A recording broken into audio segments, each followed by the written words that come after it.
Dukung dakwah ini terus mengudara. Kajian gratis ini berjalan atas izin Allah dan dukungan tulus dari Anda.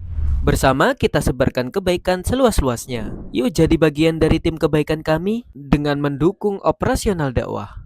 Jazakumullahu khairan kasiran. Bismillahirrahmanirrahim. Alhamdulillahirabbil alamin. Allahumma shalli wa sallim wa barik ala Muhammad wa ala ali Muhammad. Allahumma anfa'na bima 'allamtana wa 'allimna ma yanfa'una wa zidna ilma wa barik lana fi ilmina warzuqna al-ikhlasa fil qawli wal 'amali kamila wa 'ilman nafi'an la yunsa wa tawfiqan daima wa sihhatan wa yaqinan wa afiyah. Allahumma aftah lana kulla khair wa yassir lana kulla umur. Allahumma ansuril mujahidin warhamil mustad'afin wa dammir a'da'ad din wa atmis ala amwalihim amin ya rabbal alamin. Alhamdulillah kaum muslimin rahimakumullah, kita lanjutkan pengajian hadis dari kitab Sunan At-Tirmidzi. Dan kita sudah sampai pada pembahasan tentang al-amthal, perumpamaan-perumpamaan yang disebutkan oleh Nabi sallallahu alaihi wasallam dalam hadis-hadis beliau. Maka kita lanjutkan sekarang. Faqala al-muallif rahimahullahu taala wa nafa'ana bihi wa bi ulumihi fid dharain amin. Bab ma jaa fi, bab tentang masalil mu'min, perumpamaan orang beriman, al-qari' lil Qur'an, yang membaca Al-Qur'an, wa ghairil qari', dan yang tidak membaca Al-Qur'an. Hadis 2865 dari Abu Musa Al-Asy'ari radhiyallahu anhu berkata, telah bersabda Rasulullah sallallahu alaihi wasallam, mathalu, perumpamaan al-mu'min, orang beriman, alladzi yaqra'ul Qur'an, yang membaca Al-Qur'an, kamathalil utrujjah, seperti buah utrujjah. Utrujjah itu apa? Utrujjah itu adalah buah lemon Arab, jeruk Arab yang sangat-sangat wangi sekali, menyenangkan sekali. Maka beliau mengatakan rihuha thayyib, baunya adalah wangi atau harum, wa ta'muha thayyib, dan rasanya adalah lezat. Wa mathalu, dan perumpamaan al-mu'min, orang beriman, alladzi, yang la yaqra'ul Qur'an, tidak membaca Qur'an, kamathali tamrah, seperti kurma. Kurma itu la rihalaha, tidak ada bau baginya, wa ta'muha hulwun, tetapi rasanya manis. Wa mathalul munafik, dan perumpamaan orang munafik, alladzi yaqra'ul Qur'an, yang membaca Qur'an, kamathalir raihanah, itu seperti raihanah. Raihanah itu adalah setiap tanaman yang wangi, seperti kemangi misalnya. Rihuha thayyib, baunya harum, wa ta'muha murrun, tapi rasanya pahit. Wa mathalul munafik, dan perumpamaan orang munafik, alladzi la yaqra'ul Qur'an, yang tidak membaca Al-Qur'an, kamathalil hamdalah, seperti hamdalah, satu buah yang sangat pahit. Maka Nabi mengatakan rihuha murrun, baunya adalah pahit. Baunya adalah pahit, maksudnya apa? Tidak enak. Wa ta'muha murrun, dan rasanya pun juga pahit. Hadis diriwayatkan oleh Tirmidzi, derajatnya sahih. Kaum muslimin rahimani wa rahimakumullah, hadis ini menghasung kita untuk membaca Al-Qur'an. Dan membacanya tidak hanya sekali dua kali, tapi terus menerus. Dari mana taunya bahwasanya kita dihasung membaca Quran terus menerus? Dari kalimat yaqra. Yaqra ini dalam bahasa Arab disebut fi'il mudhari'. Fi'il mudhari' itu menunjukkan keberlanjutan, keberterusan, ya, terus menerus baca Quran. Jadi sekarang baca Quran, besok baca Quran lagi, besok lagi baca Quran lagi, terus rutin setiap hari baca Quran. Maka kalau kita tidak membaca Quran dalam satu hari, itu dianggap satu perbuatan yang tidak baik, karena kita sudah menjauh dari Al-Quran. Sebagaimana disebutkan di dalam Al-Quran, surat Al-Furqan ayat 30, Allah mengatakan, wa qala ar-rasul, dan berkata Rasul Nabi Muhammad sallallahu alaihi wasallam, ya Rabbi, wahai Rabbku, inna qaumi, sesungguhnya kaumku, ittakhadhu hadzal Qur'an, menjadikan Al-Qur'an ini mahjura, sebagai sesuatu yang ditinggalkan. Nah, meninggalkan Quran itu macam-macam, Pak. Ada yang meninggalkan membacanya, tidak membacanya. Ada yang meninggalkan mempelajarinya, tidak mempelajarinya. Ada yang meninggalkan pengamalannya, tidak mengamalkannya, macam-macam. Nah, maka marilah kita tidak meninggalkan Quran semuanya tadi. Membaca kita lakukan, mempelajari kita lakukan, mengamalkan juga kita lakukan. Bacanya setiap hari. Karena itu kita punya santri-santri di rumah, itu kita wajibkan mereka untuk membaca Quran setiap hari sekitar 4 juz. Karena dalam satu pekan disuruh khatam 1 kali. Nah, maka sehari 4 juz atau sehari 5 juz ini sudah selesai dalam 1 pekan. Dan ini adalah adatnya para ulama salaf, rata-rata sahabat Nabi khatam Al-Quran dalam 1 pekan. Kemudian di sini Rasulullah SAW membuat perumpamaan, kalau ada orang beriman baca Quran, maka itu seperti buah utrujah, baunya harum, rasanya harum. Artinya apa? Zahir batin baik semua. Bau itu zahir Pak, keluar kemana-mana. Sementara rasa ini batin. Artinya apa? Orang beriman itu batinnya, hatinya bagus. Kalau dibelah hatinya isinya iman, bagus. Sementara luarnya juga tampak bagus, yaitu dia membaca Quran. Maka orang beriman sudah bagus karena ada imannya. Kalau dia tambah membaca Quran, tambah bagus lagi. Yang asalnya bagus dohir, bagus batin saja, tambah dengan bagus dohir batin bagus. Maka kalau hanya iman tok tetapi tidak membaca Quran atau jarang baca Quran atau tidak setiap hari baca Quran, maka berarti iman tetapi kurang sempurna keindahannya. Karena itu kaum muslimin rahimani wa rahimakumullah, marilah kita punya target setiap hari membaca Quran berapa supaya kita bisa selalu menghatamkan Al-Quran. Dan dulu sudah pernah kita sampaikan bahwasanya termasuk amal yang paling utama adalah apa? Al-halul murtahil. Amal yang paling dicintai oleh Allah adalah al-halul murtahil. Apa itu al-halul murtahil? Yaitu orang yang membaca dari awal Quran sampai akhirnya, kemudian akhirnya dilanjutkan lagi dengan awalnya, maka setiap kali selesai dia lanjut lagi. Nah, maka dibaca urut Pak, dari Al-Fatihah terus Al-Baqarah terus sampai dengan An-Nas. Jangan hanya pilih-pilih, saya pilih Kulhu saja, saya pilih Yasin saja tok. Nah, itu kurang bagus karena semuanya adalah ayat Quran. Karena itu alhamdulillah di masjid ini ada tadarusan, ini membantu untuk menghatamkan Quran. Demikian juga semestinya setiap warga di masjid itu bisa membaca Quran, maka harus diadakan program-program pembasmian buta huruf Quran. Kemudian di sini beliau katakan, kalau orang beriman tidak baca Quran, maka seperti kurma, baunya nggak ada. Nah, berarti zahirnya nggak kelihatan bagus. Tetapi rasanya manis, alias di dalamnya itu kalau kita buka isinya iman kepada Allah Subhanahu wa taala. Hatinya masih bagus, iman. Tapi sayangnya zahirnya kurang bagus, tidak menarik. Wong muslim kok ora tahu maca Quran, kurang menarik. Tapi kalau orang munafik membaca Quran, maka itu perumpamannya seperti raihanah. Raihanah itu ada yang mengartikan ini adalah buah yang wangi tetapi rasanya pahit. Nah, lebih tepatnya ar-raihanah itu adalah kullu nabtin thayyibir rih. Setiap tanaman yang baunya wangi itu disebut raihanah. Demikian dijelaskan oleh para ulama di dalam kitab-kitab kamus mereka. Maka saya contohkan tadi, raihanah itu seperti kemangi, baunya memang wangi, harum, enak. Tapi ketika dimakan ada pahit-pahit dikit. Apalagi kalau cuma makan kemangi saja, rasa pahitnya tambah dahsyat. Kalau dicampur dengan sambal dan sebagainya, enak. Adapun munafik tidak baca Quran, maka sudah jelek tambah jelek, yaitu baunya tidak enak karena tidak mengeluarkan bacaan Quran sama sekali, dan rasanya pahit karena isinya adalah kekafiran kepada Allah Subhanahu wa taala.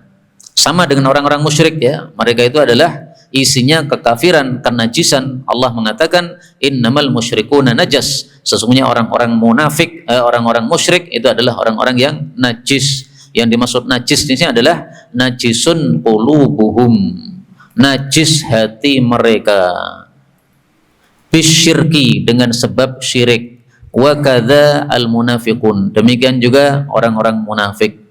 Orang-orang munafik itu kalau dibuka hatinya isinya juga kekafiran, Pak. Sama dengan orang-orang musyrik, isinya adalah kekafiran. Maka di sini diperumpamakan seperti rasa yang pahit. Kalau kita mendengar perumpamaan seperti ini, yang pertama seperti utrujah, yang kedua seperti korma, yang ketiga seperti rayhana, yang keempat seperti handolah. Mana yang kita ambil dari 4 perumpamaan ini? Tentu saja yang kita ambil adalah yang pertama, yang terbaik, yang seperti utrujah. Kenapa? Karena dalam Al-Quran Allah Subhanahu wa Ta'ala sudah mengatakan, surat Az-Zumar, alladzina yastami'una al-qawla fayattabi'una ahsanah. Az-Zumar ayat 18.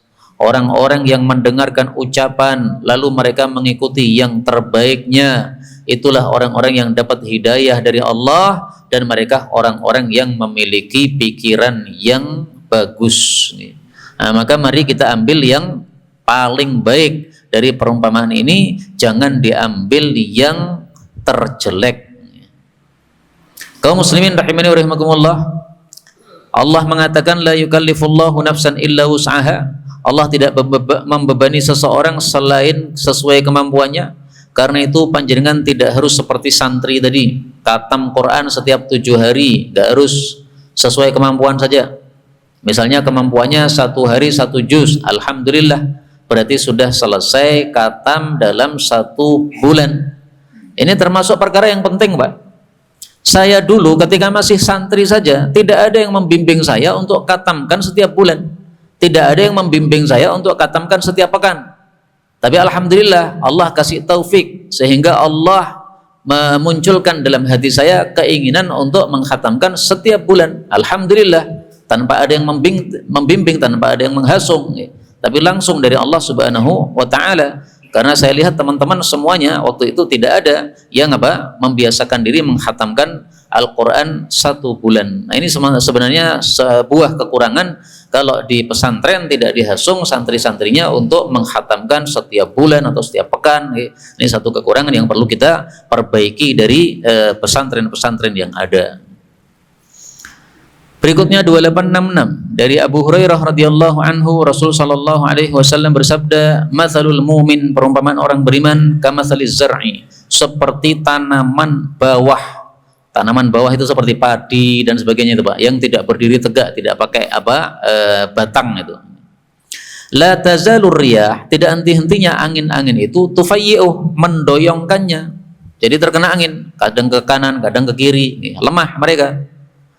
Wala yazalul mu'min. Ini perumpamaan apa? Perumpamaan adalah wala yazalul mu'min. Tidak henti-hentinya orang beriman itu yusibuhu balaun, mengenainya bala. Nah, ini fadilahnya orang beriman, Pak. Dapat bala, dapat bala, dapat bala. Itu justru fadilah. Fadilah kenapa? Karena dengan bala itu dihapuskan dosa-dosa kita oleh Allah Subhanahu wa Ta'ala. Sebagaimana disebutkan dalam hadis yang lain, ma min syai'in yusibul mu'min, tidaklah sesuatu menimpa orang beriman, hatta syaukah tusibuh, sampai jarum atau duri mengenai kita, kecil aja, mungkin nggak keluar darahnya, hanya duri kecil, kecuali Allah catat dengan sebab musibah tadi 1 pahala, dan Allah gugurkan darinya 1 dosa. Jadi musibah langsung fadilahnya double 2. Kita punya sepeda motor, gembos, akhirnya bocor. Kemudian kita tambalkan, pekan berikutnya bocor lagi yang satunya, kemarin belakang sekarang depan. Nah, itu termasuk musibah, Pak. Dengan sebab musibah itu kita mendapatkan pahala dan digugurkan dosa oleh Allah Subhanahu wa Ta'ala.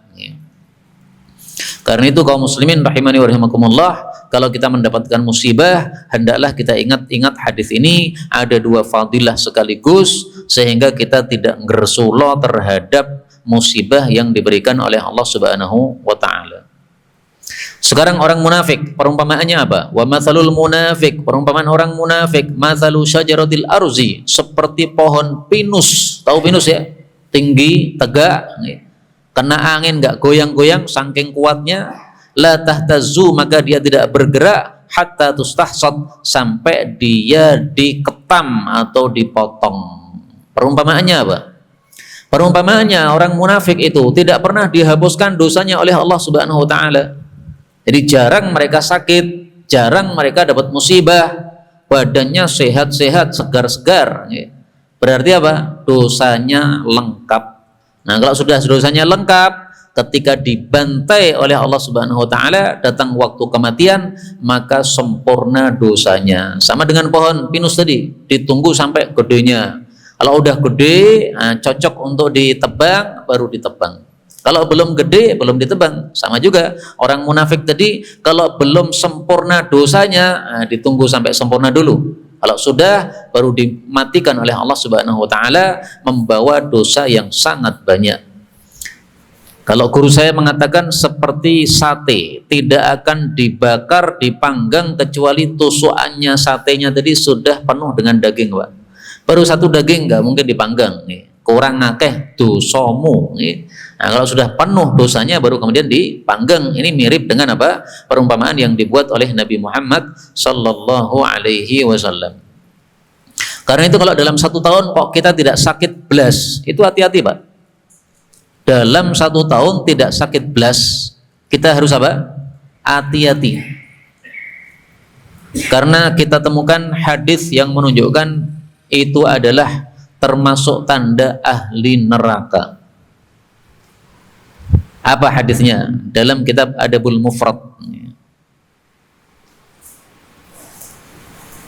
Rasul sallallahu alaihi wasallam bertanya kepada seseorang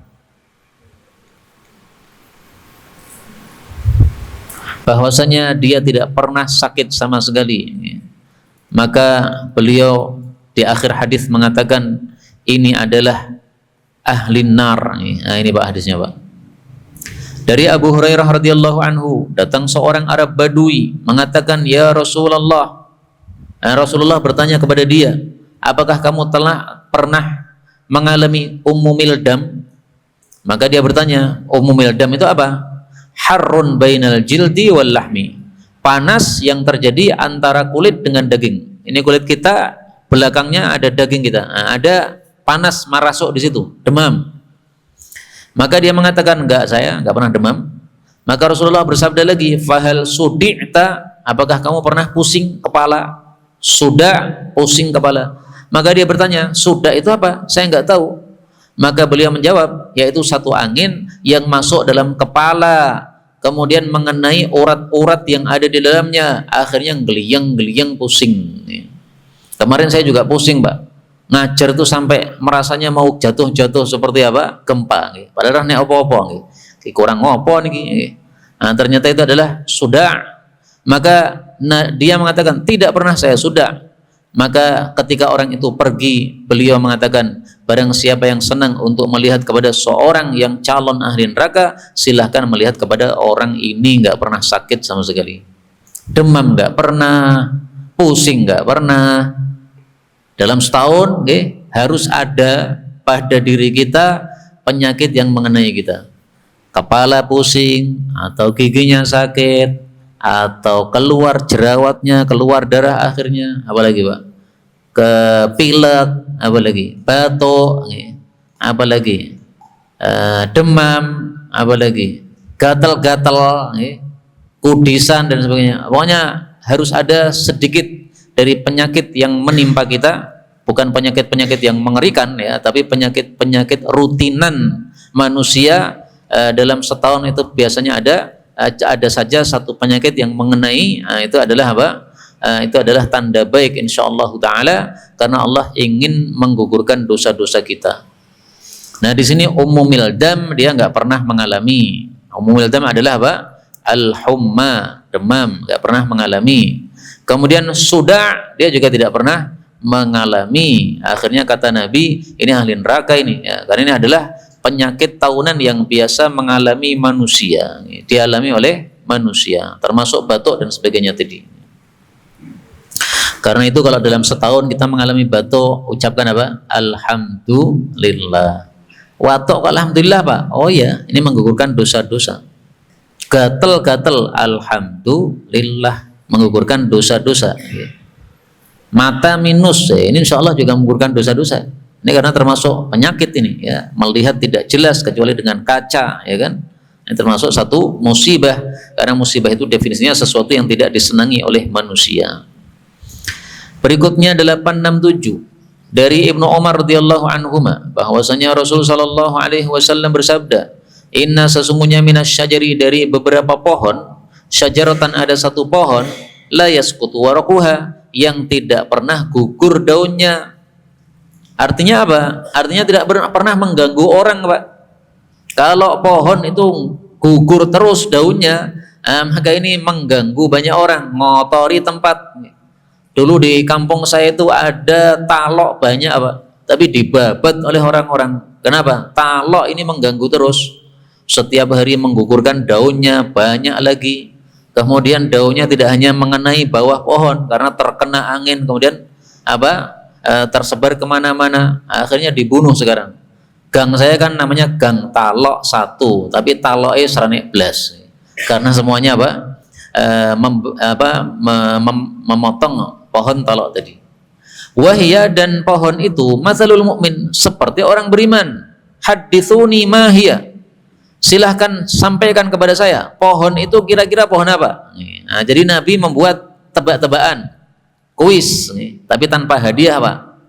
Karena itu oleh Imam Bukhari di sini diambil satu kesimpulan, babu tarhil imamil mas'alah, bab seorang pemimpin menyampaikan satu pertanyaan dalam rangka liyakhtabir, untuk menguji apa ilmu yang mereka kuasai, apakah mereka sudah menguasai ilmu atau tidak.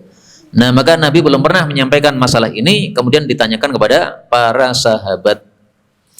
Dan ini perumpamaan orang mukmin seperti pohon kurma, ini kita temukan jawabannya dalam hadis yang lain. Perumpamaannya itu kemiripannya apa antara kita orang beriman dengan kurma? Kamathali an-nakhlah. Rasulullah bersabda, mathalul mu'min mathalun nakhlati. Perumpamaan orang beriman itu seperti pohon kurma. Ma akhadta minha min syai', apapun yang kamu ambil dari pohon kurma tadi, nafa'aka, bermanfaat untuk kamu. Hadis riwayat Tabarani, derajatnya sahih. Jadi orang beriman itu memberikan manfaat dalam segala halnya. Misalnya orang beriman dikasih ilmu, dia memberi manfaat kepada orang lain dengan sebab ilmunya tadi. Orang beriman dikasih harta, memberikan manfaat kepada orang lain dengan sebab hartanya tadi. Orang beriman dikasih jabatan, memberikan manfaat kepada orang lain dengan sebab jabatan tadi.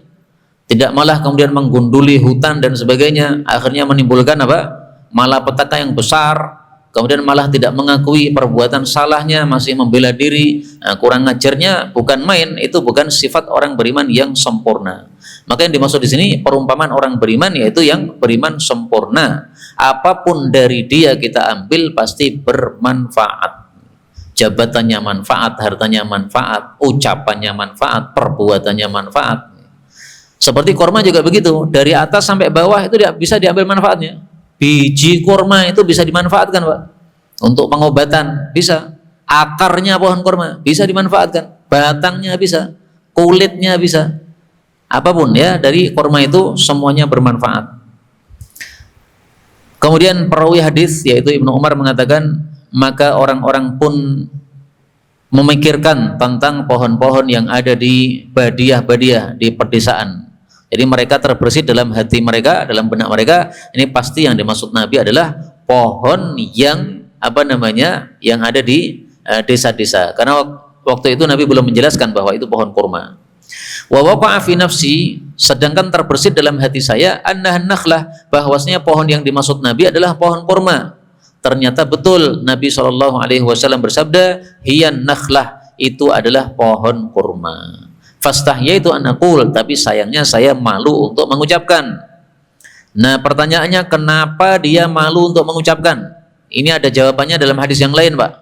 Dia malu untuk mengucapkan itu karena di situ ada sahabat-sahabat Nabi yang tua-tua, ada Abu Bakar, ada Umar.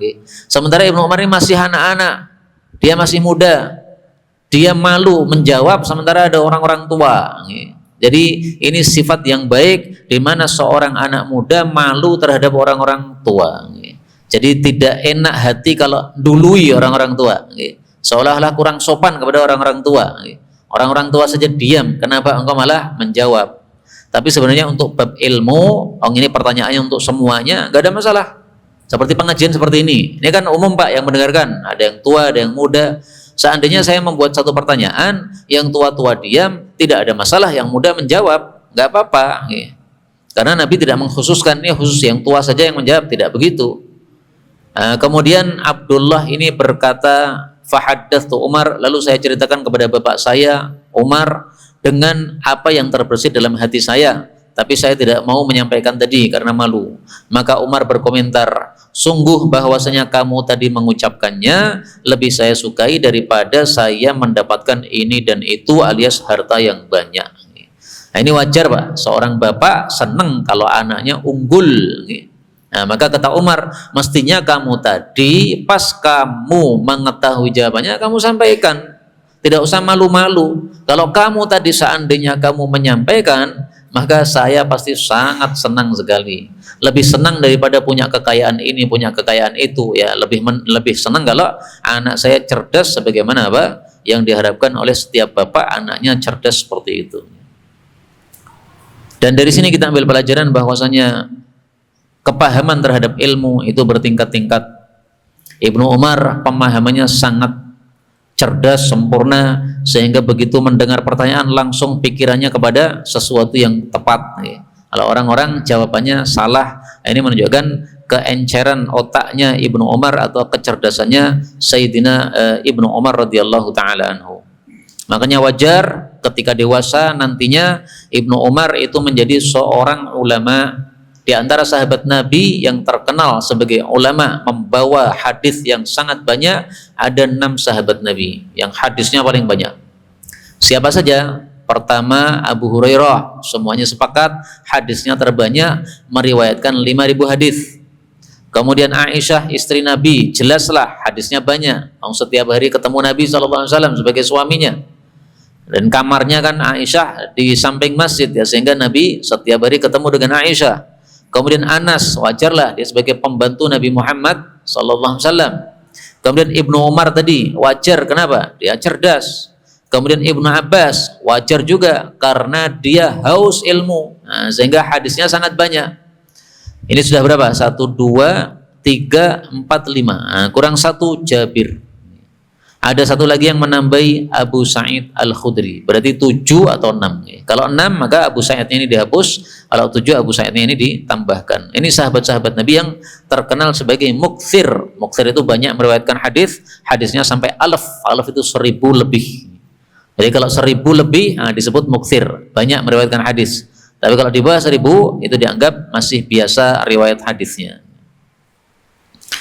2868 dari Abu Hurairah radhiyallahu anhu bahwasanya Rasul sallallahu alaihi wasallam bersabda, "Araitum, apa pendapatmu, law anna nahran, andaikan ada sungai besar, bi ahadikum, di depan pintu salah satu kalian, yaghtasil minhu, yang dia mandi dari sungai tadi, kulla yaumin, setiap hari, 5 marrat, 5 kali.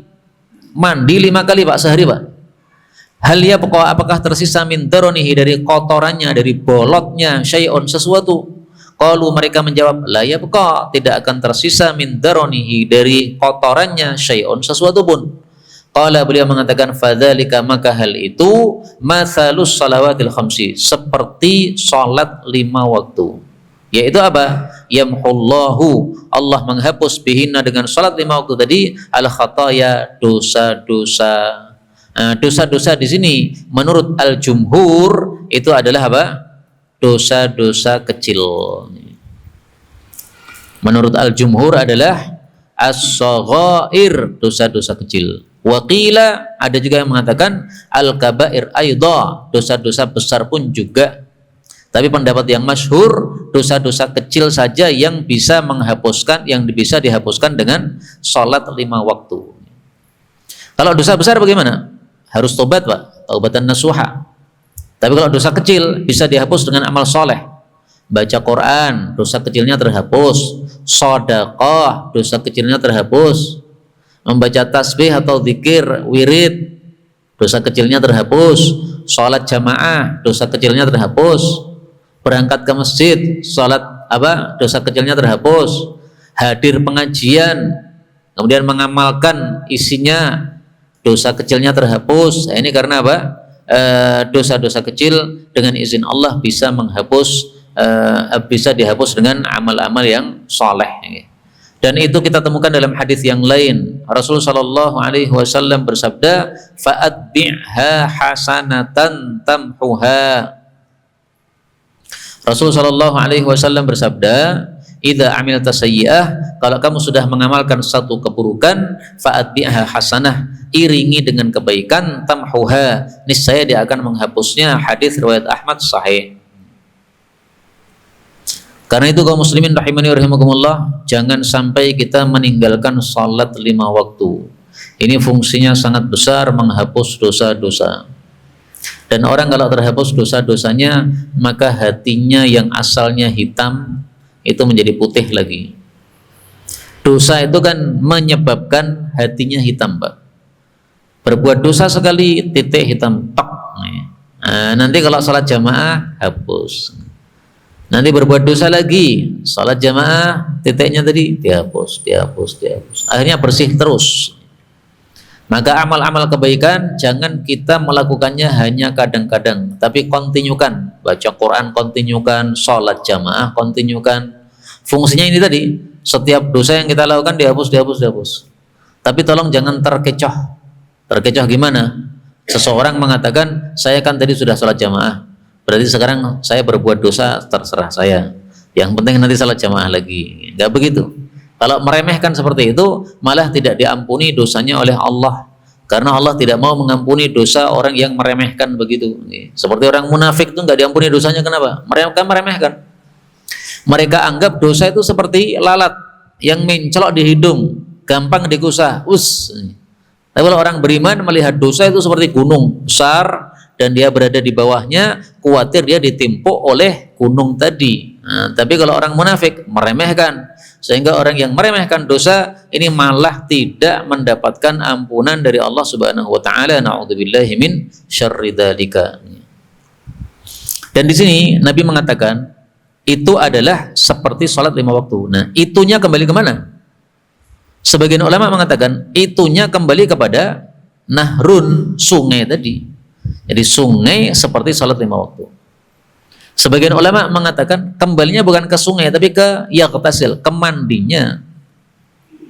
Ada sungai belum tentu kita bersih. Lah kalau kita nggak nyemplung, nggak mandi ya nggak akan bersih. Tapi kalau kita nyemplung dan mandi baru bersih.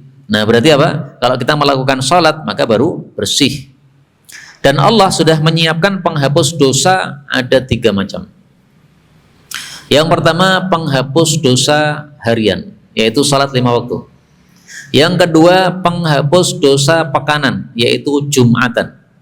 Yang ketiga penghapus dosa tahunan, yaitu apa?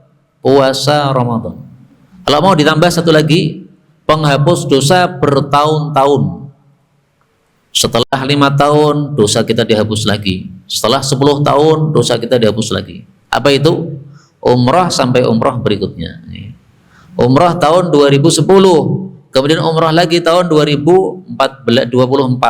Nah, berarti dosa selama 14 tahun dihapus oleh Allah Subhanahu wa taala.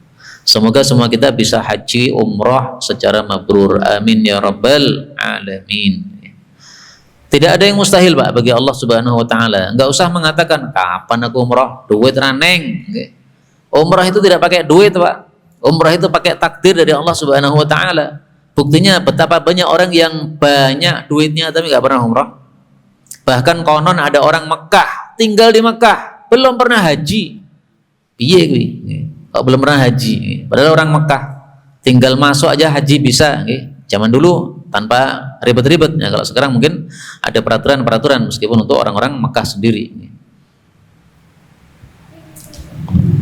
Berikutnya bab baru 2869, tapi babnya ini tanpa judul. Biasanya kalau tanpa judul itu masih nginduk pada bab sebelumnya. Dari Anas radhiyallahu anhu berkata, Rasulullah sallallahu alaihi wasallam bersabda, "Mathalu ummati," perumpamaan umatku, mathalul matar, seperti hujan. Maksudnya gimana? La yudra, tidak diketahui, awwaluhu, apakah awalnya hujan khairun itu yang lebih baik, am akhiruhu, ataukah akhirnya hujan yang lebih baik. Jadi hujan kan kadang turun awal, kemudian tengah, kemudian akhir, atau awalnya hujan yaitu ketika pertama kali turun, misalnya 1 jam. Nah, apakah yang jam pertama ataukah yang jam dari bagian jam dari yang terakhir, apakah yang paling manfaat yang pertama atau yang terakhir, tidak diketahui. Apa perumpamaan ini maksudnya? Maksudnya dalam bab menyebarkan syariat Islam ini tidak diketahui mana yang lebih besar manfaatnya, apakah umat terdahulu, sahabat-sahabat Nabi, ataukah umat belakangan. Dulu orang Islam bisa dihitung jari, pertama hanya 1 orang, Nabi Muhammad SAW. Kemudian para sahabat ikut menyebarkan dakwah, akhirnya Islam tersebar kemana-mana. Sayyidina Umar menaklukkan banyak kota-kota kafir, negara-negara kafir, akhirnya jadi pada masuk Islam. Nah, itu penyebaran di masa Sayyidina Umar. Nah, sekarang penyebaran juga begitu, penyebaran Islam kemana-mana, di Amerika, di Inggris, hampir semua negara kafir itu sudah ada yang menyebarkan Islam. Nah, dalam hal penyebaran itu mana yang lebih baik atau lebih manfaat tidak diketahui, apakah umat awal ataukah umat akhir. Jadi jangan salah paham, bukan berarti umat terakhir bisa jadi lebih afdol daripada para sahabat, nggak mungkin. Karena apa? Karena sahabat Nabi itu tidak bisa ditandingi amal mereka oleh generasi siapapun juga. Ini dalilnya. La tasubbu ashabi, kalian jangan mencela sahabatku. Sungguh demi Allah, seandainya salah satu kalian berinfak segede Uhud berupa emas, itu tidak sampai pahalanya seperti infak 1 mud dari sahabat Nabi SAW. 1 mud itu 2 genggaman tangan gini Pak, digabungkan, kemudian kita ambil beras, itu 1 mud, 6 ons. Sedekah 6 ons dilakukan oleh para sahabat beras itu lebih besar pahalanya dari sedekah kita segunung Uhud berupa emas.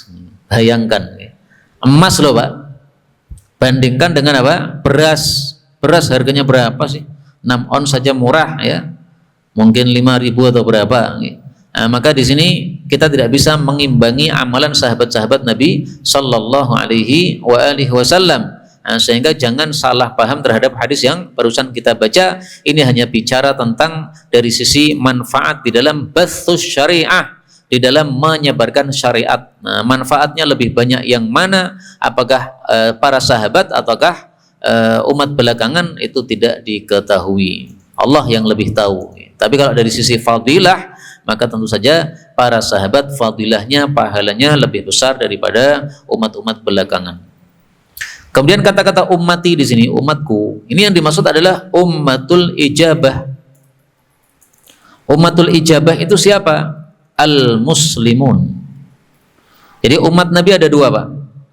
Yang pertama umat dakwah, umat yang didakwai Nabi Muhammad SAW. Siapa mereka? Semua orang. Wa ma arsalnaka illa rahmatan lil alamin. Inna arsalnaka kafatan linnas. Kami utus kamu wahai Nabi untuk semua manusia. Nah, berarti semua manusia itu umat beliau. Yahudi, Nasrani, Hindu, Buddha itu semuanya umat dakwah beliau.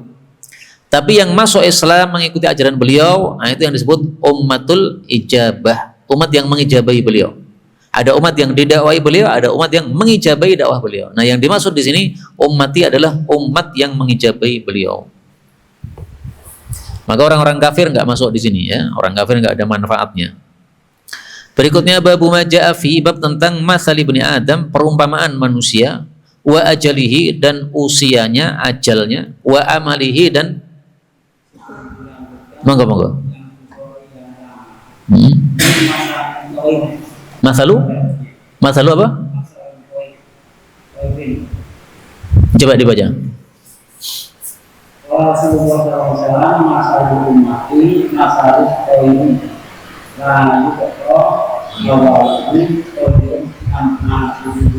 Coba dibawa ke sini Pak. Ya, saya ulangi lagi ya. Bab tentang perumpamaan manusia dan ajalnya dan cita-citanya. Ini mestinya salah ini Pak. Mathalu ummati mathalul tayri, salah ini. Sunan Tirmidzi nggih. Ini cetakan Toha Putra. Toha Putra itu meragukan. Karena apa? Karena Toha Putra itu tanpa tahqiq. Jadi kalau beli kitab pengen yang valid itu cari yang ada haqqaqahu, ditahqiq oleh gitu. Cetakan Indonesia rata-rata nggak ada tahqiqnya, Pak. Kenapa saya tahu? Karena saya sudah sering baca kitab cetakan Indonesia. Santri-santri saya belikan kitab-kitab cetakan Indonesia. Kenapa? Golek sing murah, Pak. Nah, santri kan rasuge. Saya carikan yang murah-murah kitabnya. Tapi salah, masya Allah. Seandainya yang baca itu belum berilmu, nanti tersesat terus itu. Tapi karena alhamdulillah saya sudah ngatamkan kitab-kitab tersebut dari guru-guru kami ya, sehingga tahu mana benarnya mana salahnya, sehingga santri kita beritahukan yang bagian salahnya. Nah, paling bagus memang kalau kita mencari kitab yang ada tahqiqannya. Tapi kalau memang tidak ada dana untuk membeli yang ada tahqiqannya, nggak ada masalah. Beli yang seperti itu, nanti kita akan memberitahukan di mana letak kesalahannya kalau ada kesalahannya. Di kitab tadi beliau tulisannya itu bukan mator tapi toir, kan mirip Pak, to podo, ro podo, tinggal ini ro ya-nya diganti mim, jadi salah makanya. Tapi kembali ke sini, ini perumpamaan baru tentang manusia dan ajalnya dan cita-citanya. 2870 dari Abdullah bin Buraidah, dari Buraidah Rasulullah Shallallahu Alaihi Wasallam bersabda, "Hal tadrun, apakah kalian tahu ma hadhihi wa ma hadhi, apa ini dan apa ini?" Waroma bihasatain, lalu beliau lemparkan 2 kerikil, satu kerikil dilempar, kemudian satu kerikil lagi dilempar, atau dua-duanya langsung dilempar bareng. Kalau mereka mengatakan Allah wa rasuluhu alam, Allah dan Rasulnya lebih tahu. Qala, beliau menjawab, hadzakal amal, ini adalah cita-cita manusia, wa hadzakal ajal, dan ini adalah ajalnya manusia. Hadis ini kata Tirmidzi hasan, tapi kata Syekh Albani dhaif. Nah, saya belum sempat mencari sebab kedhaifannya di mana, ini perahunya harus saya cari nanti. Maksudnya apa perumpamaan ini? Batu 2, kalau kita lempar bersamaan melemparnya, maka 2 batu ini akan kejar-kejaran, satunya mengiringi yang lain. Nah, demikian juga amal atau cita-cita dengan ajal ini kejar-kejaran, Pak. Kita punya cita-cita jauh, tapi ternyata terkejar oleh ajal kita. Cita-cita belum selesai, ajal kita sudah datang. Nah, makanya para ulama mengatakan yakni annal ajal yatlubul amal wara'ah, yaitu bahwasanya ajal usia itu mengejar amal cita-cita di belakangnya. Nah, sehingga cita-cita belum selesai, ajal sudah menjemput. Dan ada satu hadis lagi yang menunjukkan bahwa ajal kita itu mengejar kita, Pak. La yatlubuhu, dikejar oleh ajal kita, oleh kematian kita. Rasulullah Shallallahu Alaihi Wasallam bersabda, Innar rizqa, sesungguhnya rezeki, la yatlubul abda, mengejar hamba, aktsara, lebih banyak, mimma yatlubuhu ajaluh, daripada ajalnya mengejar dia. Nah, maka ada 2 yang mengejar kita, ajal atau kematian akan mengejar kita. Kapanpun dan dimanapun kita berada, kalau sudah saatnya ajalnya mati, ya pasti akan mati juga, dikejar. Tapi rezeki juga begitu, Pak, akan mengejar kita. Seandainya kita menjauh dari rezeki, maka kalau sudah ditetapkan itu rezeki kita tidak akan pergi ke mana-mana. Tapi jangan salah paham, kalau begitu saya di rumah terus saja, nggak begitu. Karena kita disuruh oleh Allah untuk apa? Bekerja, bergerak, berusaha, dan kita tidak disuruh oleh Allah untuk bermalas-malasan. Ini yang dapat kita pelajari pada pertemuan kali ini, betulnya dari Allah Subhanahu wa taala. Kalaupun ada salahnya, fa astaghfirullahal azim li wa lakum, walhamdulillahi rabbil alamin.